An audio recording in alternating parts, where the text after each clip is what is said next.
وضو کی برکات۔ ایک چینی ڈاکٹر ایک دن مسجد میں گیا۔ اس نے دیکھا کہ ایک مسلمان منہ ہاتھ دھو رہا ہے۔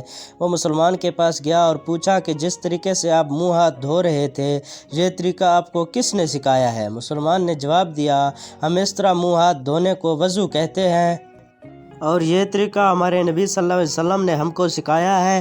ہم دن میں 5 بار وضو کرتے ہیں۔ اس نے کہا کہ میں آپ کے نبی صلی اللہ علیہ وسلم سے ملنا چاہتا ہوں، وہ کہاں رہتے ہیں؟ وہ شخص بولا، ان کا تو 1400 سال پہلے وصال ہو گیا تھا۔ وہ بولا، میں چینی طریقہ علاج کا ایک ماہر ڈاکٹر ہوں۔ ہم جانتے ہیں کہ قدرت نے انسان کے جسم میں کھال کے نیچے 66 مقامات پر ایک خاص قسم کے سوئچ نصب کیے ہیں۔ چینی طریقہ علاج میں ان 66 مقامات پر ایک خاص طریقے سے مساج کیا جاتا ہے جس سے 50 سے زیادہ بیماریوں کا مؤثر علاج ہوتا ہے۔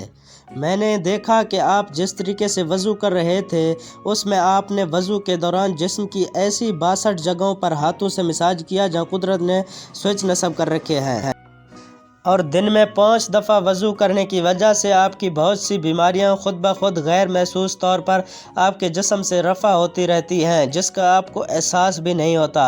میرا خیال تھا کہ جس شخص نے آپ کو وضو کا یہ طریقہ سکھایا وہ یقیناً انسانیت کا درد دل میں رکھنے والا ایک عظیم حق اور علم طب کا ماہر ہوگا۔ سبحان اللہ۔ امید کرتا ہوں دوستو آپ کو آج کی ویڈیو اچھی لگی ہے، اسے لائک کریں، چینل کو سبسکرائب کریں۔ جزاک اللہ۔